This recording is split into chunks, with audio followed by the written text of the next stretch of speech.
If you're just joining us, we started a series last week in this little letter called the Book of James. And this is an interesting letter. It was written to a group of people who were followers of Jesus. That was their profession. They were striving to follow Christ, but they were scattered throughout the land.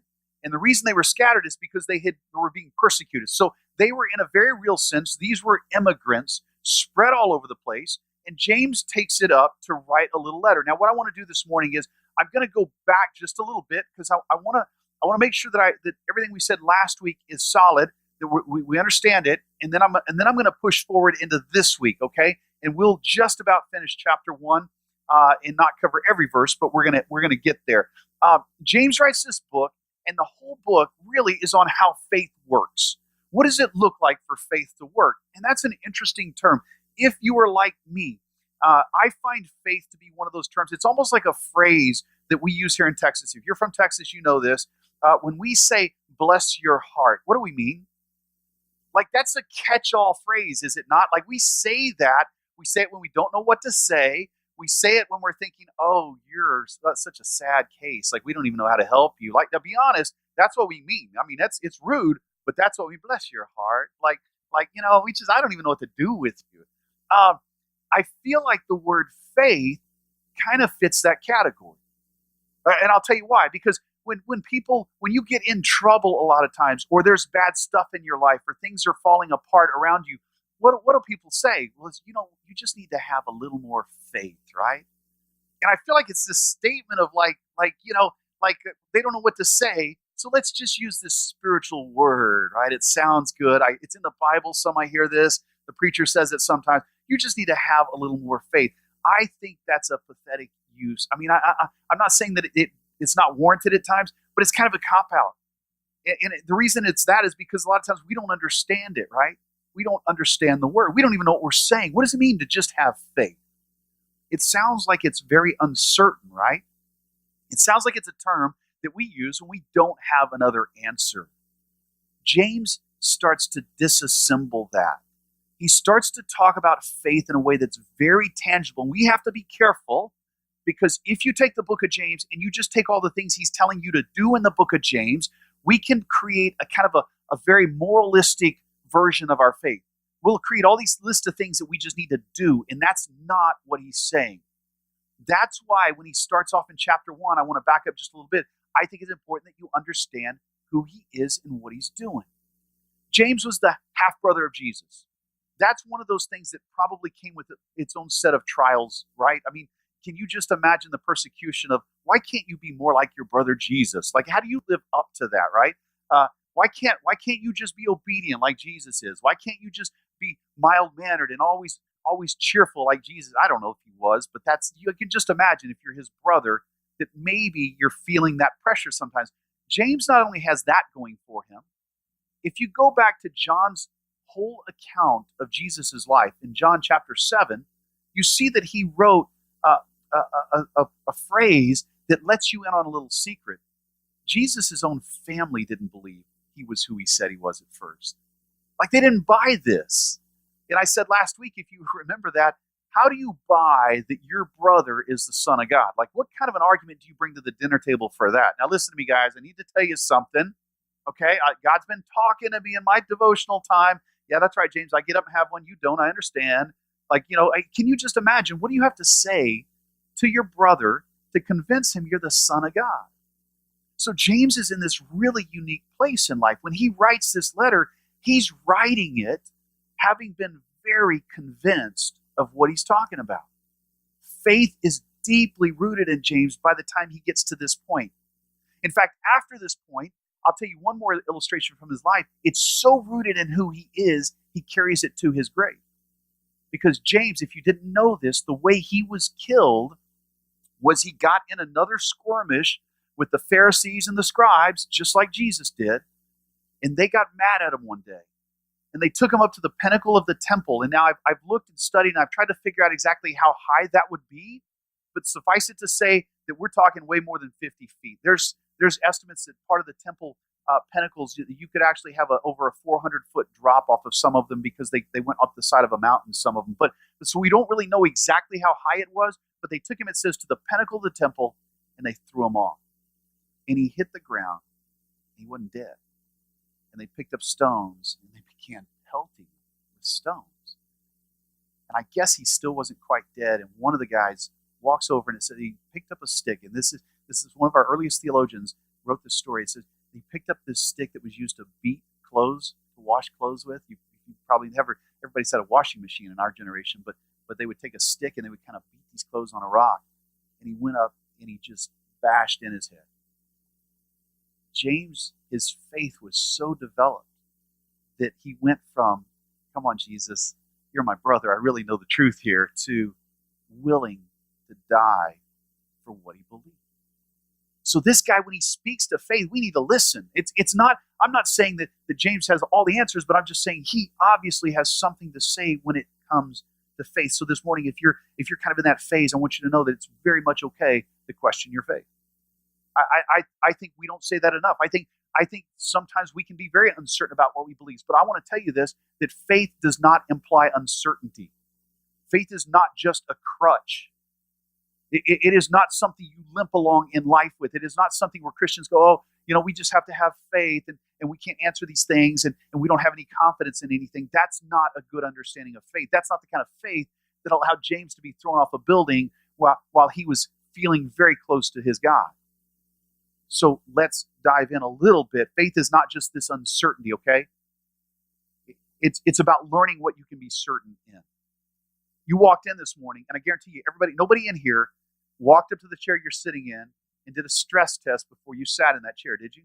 No, you didn't walk up and you didn't turn it over and look at the feet on it, look at the legs, make sure none of the kids have been playing with the screws underneath it, because that sometimes happens too, I think. And you didn't look for missing screws. You didn't look to see if the cushion was just right. You walked in and you sat down. Why? Because you've learned that chair, like all chairs, can do a job. You started to have faith in the chair, that the chair will do the job that it's supposed to do if it's a good chair, right? That's where you want to be with your faith in God. That's where we want to get to, that we start to have a level of certainty that God can be trusted in who he is and what he says he'll do. And that's the difference. That's why faith works in the book of James, okay? All right, review just a little bit. James starts chapter 1. He starts chapter 1 with this statement that everybody who is a professing believer in Christ should find opportunity to have joys in every trial. And I told you last week, I said that's the most sadistic statement I've ever heard. It just sounds crazy to me that a guy would say, look, while you're in the middle of all of this mess in your life, things are falling apart, right? Nothing's going well. Maybe you're sick. Maybe your kid's sick. I don't know, maybe you lost your job. You don't have anything to eat in the house. Whatever it is, James says, find opportunity for joy in your life. And I told you, it's not a sadistic statement because he doesn't mean that he wants you to just be happy because all these bad things are happening. He doesn't want you to be happy in the bad thing. He wants you to find joy in who God is in the middle of the bad things. So joy hinges, last week I said this, it hinges on your perspective. Joy is going to hinge on your perspective. The goodness of God is where we put our joy. That we discover that God has offered to us, right, salvation through his son, who lived a perfect life, died on the cross, and watch this, did something nobody else has ever done. After 3 days of being dead, walked out of the grave on his own, said, I can beat this, and then turned around to us and said, it's all forgiven. So we now have this eternal perspective. We have this confidence, right? There's nobody else in the history of the world that lends that kind of confidence to belief systems, right? Does anybody else bring that level of confidence that Jesus brings to the table? That he walked out of the grave on his own. Right? If somebody else tells you today, hey, I'm gonna die this week, and then after 3 days, I'm gonna go ahead and walk out of I'm gonna throw the coffin lid up, and I'm gonna pop up. If somebody says to you, do that, hey, call me because I want to be there. I want to watch. If somebody does that, right, can predict their own death, and 3 days later pull it off, predict their own death and resurrection and pull it off, I would pay attention to that. So this faith starts to play into the goodness of God, right? So this joy is not just be happy just because bad things are happening. This joy is found in this eternal perspective that we had. It's not just because James says so. It's because we've got these examples. Faith works not because we just do the right thing so that everything will work out, right? It's resting in this assurance that God's going to restore this world. Evil's going to be eradicated. He's going to win. And we have a part in that future. So here's the statement we made. Put that statement up for you. Pain has a purpose because of the goodness of God. Faith gives pain a purpose because of the goodness of God. Now, I this week found what I thought was just a brilliant illustration of that. So I want to show you about a minute clip from the news. There was a pastor who has been in prison for the last 2 years in Turkey, and he got released. And I in all fairness, I trimmed down his interview because I just wanted you to hear a couple things, but I want you to listen to the purpose he has. I want you to listen in the middle of this pain, in the middle of 2 years being in prison, without his wife, without his family, in a foreign country. I want you to listen to what he comes to, this faith that he has and how it changes his whole perspective. Roll that for us. So you all had gone to fill out some paperwork and you were arrested and told what? We were told we were a threat to national security and would be deported, but then we waited to be deported and they didn't. And eventually, well, they kept me for 2 years. And what were you thinking, Andrew, when you're told you're a threat to national security? What were you doing there? Well, we were very shocked because we had spent 23 years working very openly, telling people about Jesus, helping refugees, things like that. I was very isolated in prison. I was for some time in solitary confinement, and then in another prison that was quite overcrowded. And I was overcrowded like how? Well, we were a cell for 8 people and had over 20 people there. In the cell for 8? Yes. Whatever reason the Turkish government was holding us for, I believe that God was involved in this for us, because I think of millions of people who prayed for Turkey during that time, and how God is bringing blessing out of it. Well, I read 2 Timothy a lot, where Paul talks about suffering and finishing the race well, and this became my prayer. I want to be faithful and endure and finish well. You lived there for 23 years. What is your feeling about the country now? What are you thinking? You know, we love the country. We love it. We love the people. We have dear friends there. We pray for its blessing. Did you hear it? No matter what the people meant, no matter what the government meant, no matter what the Turkish government was about, I think God had a purpose in it. I think God had a plan in it. That's what faith does, right? Faith can take that pain and turn it around and give it purpose, because God really is that good. But if we're not convinced that that's who God is, then our pain just does what? It starts to fuel us. It lays there. It starts to create a fire in our hearts. This morning, we're going to move a little bit further into this conversation, because I want to take you to this conversation about anger that James automatically starts turning towards. And I think there's a reason that he develops anger very quickly. He starts to talk about, what does it look like when that faith starts to work its way out? So in James 1, verse 19, it says this: "Now know this, my beloved brothers, let every person be quick to hear, slow to speak, slow to anger. For the anger of man does not produce the righteousness of God." Question. Anybody here want to admit this morning that at some point in time in your life, doesn't matter when, could have been this morning, could have been any time in the last week or year, at some point in time, have you ever had anger kind of take over your life? And anybody want to say that? Okay, yeah, we had a couple of us, and we'll all go to class or figure that out later, right? We need to go to anger management classes. I know some people who teach those. If you've ever, we laugh about it, we kind of chuckle, but have you ever gotten to that point where anger kind of takes over your life? See, we've done it with our spouses, right? We've done it at work. Anybody have somebody at work that's like Dwight from The Office, and it's just like it's every last nerve they step on, and it's kind of twisting your life around, and before you know it, your anger, you kind of lose it a little bit. You ever lose it with your kids? You ever lose it with your spouse? Nobody wants to admit that, right? Nobody raise your hands, okay? We've got counseling for that too. It happens because this emotion can get away from us. And in our culture, we almost have this level of hypersensitivity. And so it's not just anger, okay? It's not just normal anger. It's that it gets amped up. And here's what it looks like. Anybody want to admit this? That you've gotten so angry that even though you were right, like you were justified, you were right in what you were angry about, but before it was over with, you were wrong in how you responded. Anybody want to admit to that? See, that's my problem right there. My problem is this, is that my anger will take over me. and I'll type emails out, and I grabbed, something happened to my wife's email. She got hacked the other day, and this weekend I grabbed her phone and I started typing an email, and she grabbed the response, and she grabbed the phone and took it back and deleted it. And it was probably a wise move on her part, but it's just, you know, sometimes even if we're justified in our anger, what happens? It takes over. We get amped up, we get hypersensitive to it, and then all of a sudden we're left with the fact that we're probably going to make a mistake, right? Anger, amped up anger means the right message can be delivered the wrong way. Amped up anger means the right message can be delivered the wrong way. That you may have every right to be angry, but in that moment, it causes you to respond improperly. If you think about it, all of our emotions will do this, right? Think about excitement for just a second. My wife will tell you this is one of mine. Like when I get excited, like sometimes there's no telling what's going to come out of my mouth. Like I will start telling a story, and because I get excited about it or because I want to do something, I get amped up, and you know, you can kind of tweak the details or change some things, and you do that while I'm trying to make everybody enjoy the story. But at the end, my excitement can get away from me. I can say things that I shouldn't say, possibly. I might even give away your secrets sometimes, right? So don't tell me secrets, right? It's just the excitement, that kind of emotion can get amped up in a bad way. Think about anxiety for a second. Right? It's common for us to all have moments of anxiety, but what happens when anxiety gets amped up in your world? How crippling can it be?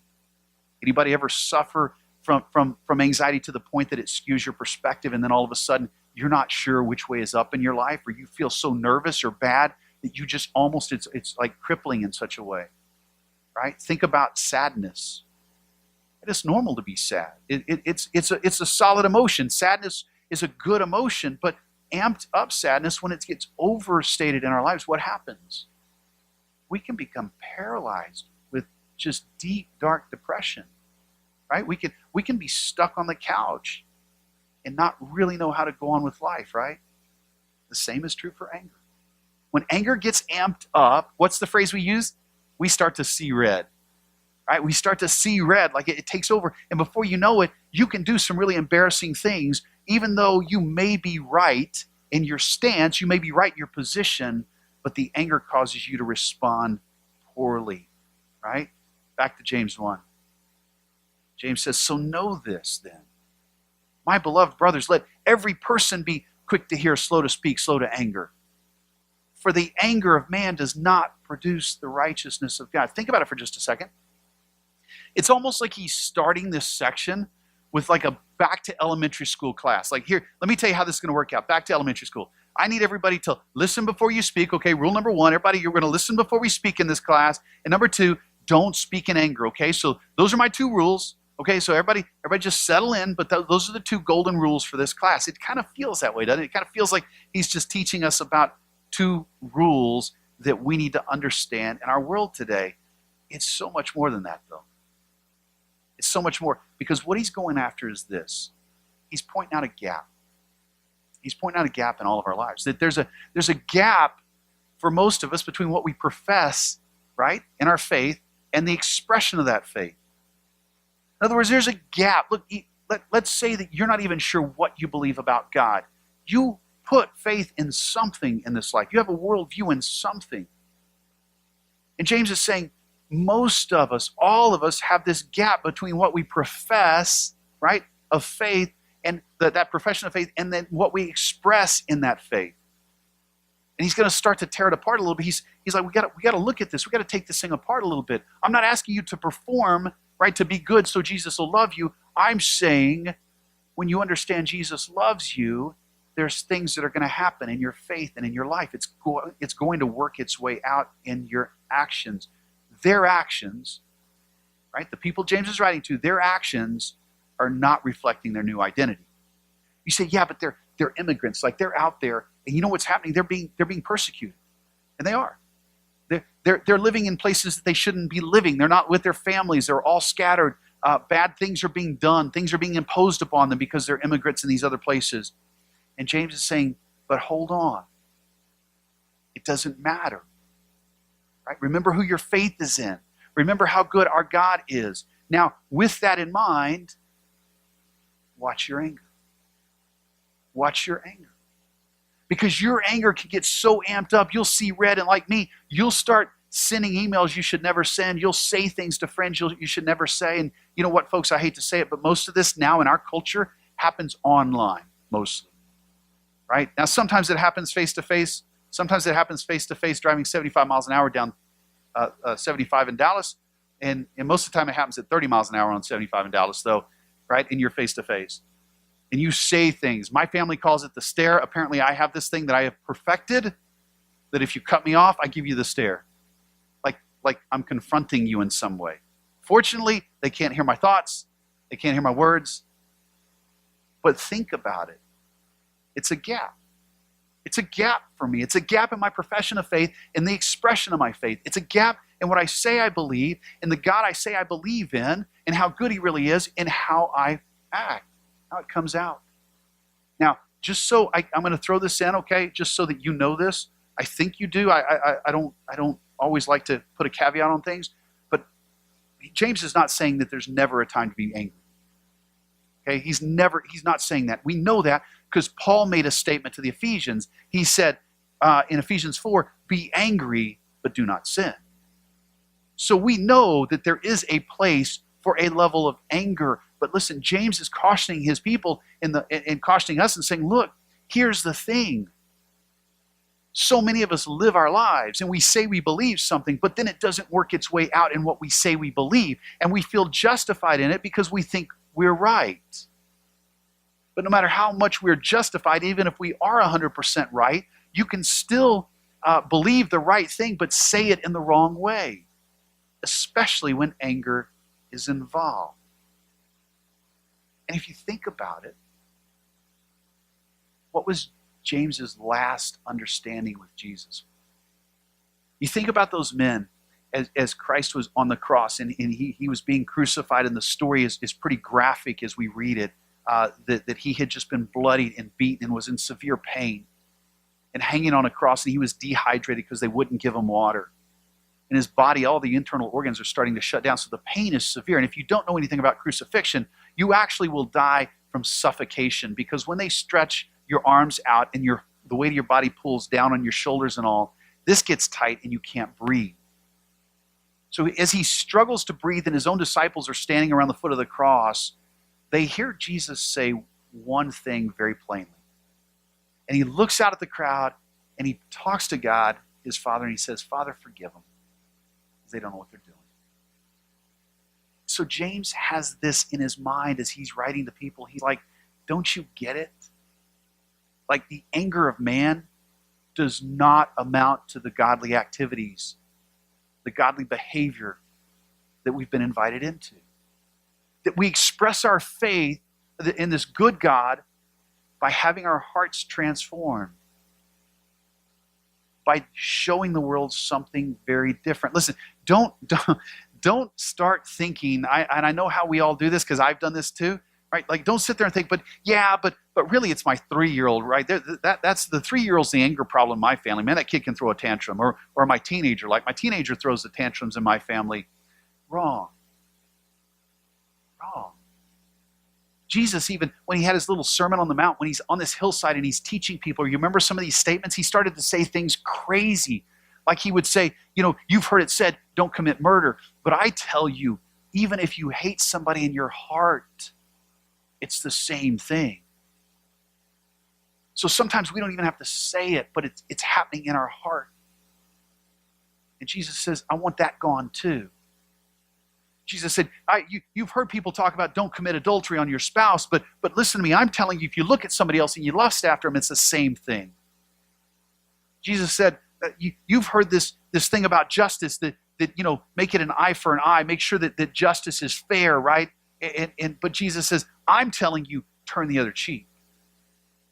And see, that makes us nervous, because all of a sudden we start to go, what is he saying? Is he saying that we should be abused? We should let ourselves be abused? And that's really not what he's saying. But he's saying, listen to me, when it comes to your public display of your faith, when you have a testimony, when you have the ability to show people what God is like, make sure you show him the loving side.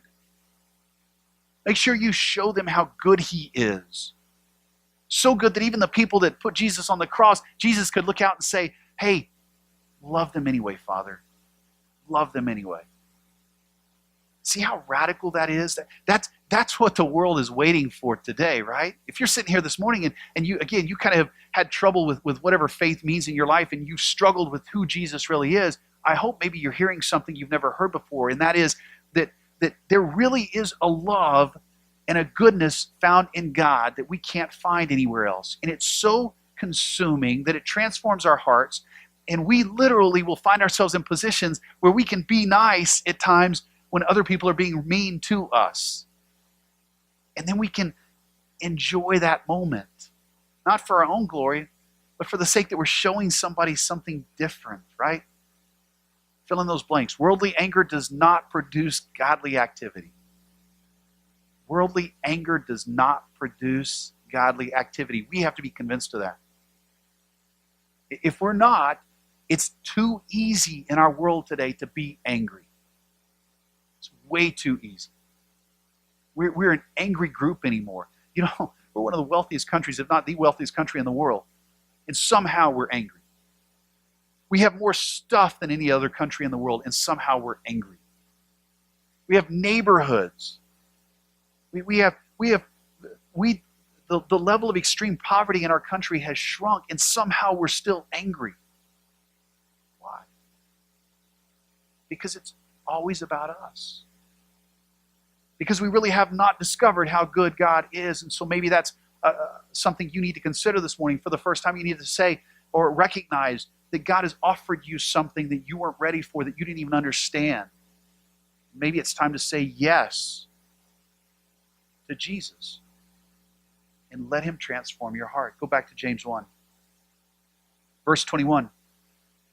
James is kind of coming to this summary, and he says, therefore, put away all filthiness and rampant wickedness. And I love those words. They're kind of not always used in our culture today, but he just kind of gets in there, and it sounds really mucky, right? He says, put away all the filthiness and the rampant wickedness and receive, watch this, underline it, with meekness, the implanted word, which is able to save your souls.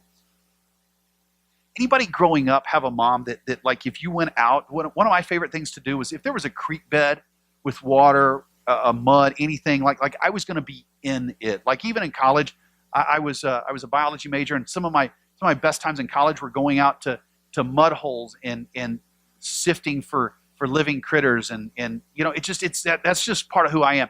But in the process, I get really muddy when I do that. I love creek beds, right? Anybody like that as a kid? And did you have the mom though that when you got back, what was the thing?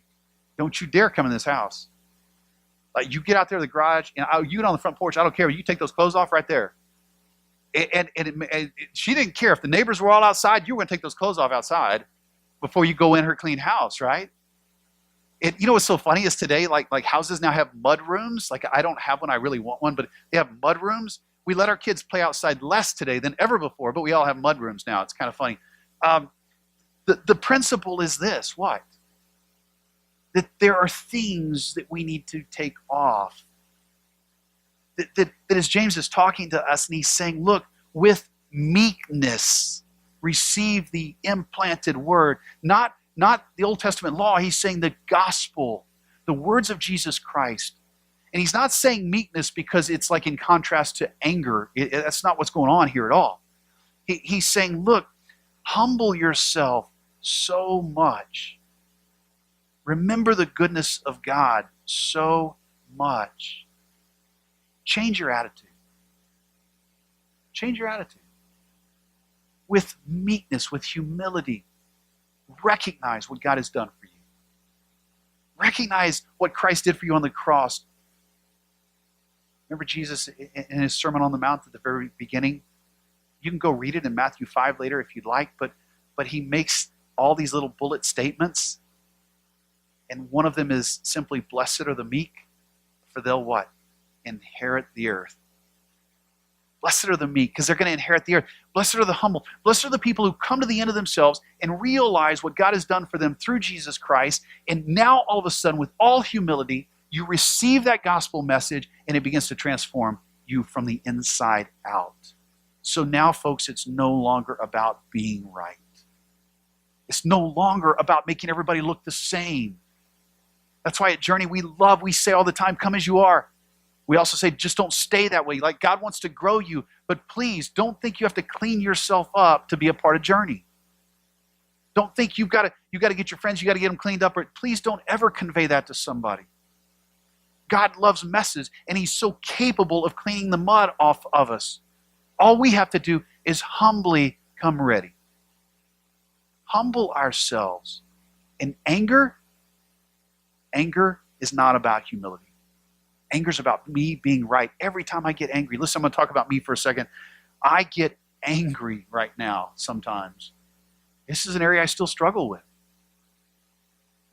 You know, I don't know if you've noticed, but there are things that I just don't post anymore on Facebook. There are things I want to say. I want you to know my opinion. So if you haven't learned, I'm pretty loud sometimes. But I like to have my opinions heard. But see, I'm more concerned that instead of offending you with my opinion, that I get to share with you the gospel. And I'm not building me up, because I'm telling you right now, I don't like it. I'd much rather share my opinion. But my opinion feeds my anger sometimes. It feeds my hypersensitivity. It drives me to say things in the wrong way. And before I've finished, I have messed up an opportunity to share Christ with others. Have you recognized God's call on you to lay down your right to get angry in a manner that causes you to act wrongly? Are you willing to go there? That's why James spends so much time on this. This is heavy stuff. This is hard stuff. This is actually not hard, but it's something we all kick against, because inside we all want to be right, and we all get angry about it, and we want everybody to listen to us. And James is saying, followers, stop it. Don't let the anger cause you to respond wrongly. Through faith, worldly anger will transform into godly activity. Right? Through faith, through putting my assurance, my certainty in Jesus Christ, who he is, through that faith, my heart can be transformed. I can let go of the anger. And then my activities become more like God. I'm not saying perfect. I'm just saying I'll think a little clearer. I'll love people a little better. I'll pray for everybody who's on the other side of the aisle, whatever side of the aisle you're on. I'll pause. See, when I'm thinking this way, believe it or not, I've actually gotten better. Like, I can let you drive on 75 and you don't bother me now. It's so much fun. Because when I get angry, it doesn't do anything anyway. No, none of you start driving well. I love you guys. I'm just picking on you. Through faith, worldly anger can be transformed into godly activity. So here's a couple of questions. Let's go back to where we started a while ago. When I asked you, have you ever been controlled by your anger? Does your anger, even though it's justified at times, cause you to act wrongly? One, are you a Christian? Have you thought about it? Have you meekly received what James is talking about? That you have this faith and confidence in who God is, what Jesus has done for you, to the point that it frees you, and you don't have to make everybody right. You don't have to give everybody your opinion. You don't have to get angry. You can, like Christ on the cross, you can start to have that heart transformed so that you start to love people in a manner that starts to transform other people. You see how that happens? Are you a Christian? Have you come to that understanding yet? Or are you like I've been for a lot of my life? Maybe a professing believer, but you're still a slave to that anger. Like, it still ties you up. You have this need to be in control. You have this need to say it your way. You have this need to let everybody else know that they're wrong. When you do that, you create more enemies than you do friends, and not for the right reasons. Are you willing to let go this morning? Are you willing to let go of either of those? Are you willing to say yes to Jesus, maybe sometimes for the first time today? And are you willing to let go of that need, that drive to be right, and just serve and love people?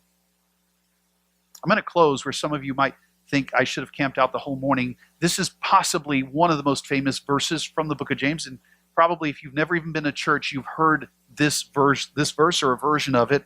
In verse 22, James says this. He said, "But be doers of the word and not hearers only, deceiving yourself."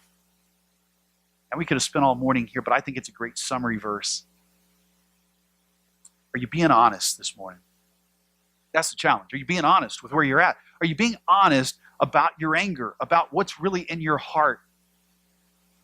That lust, right? That drive to be right, that hate,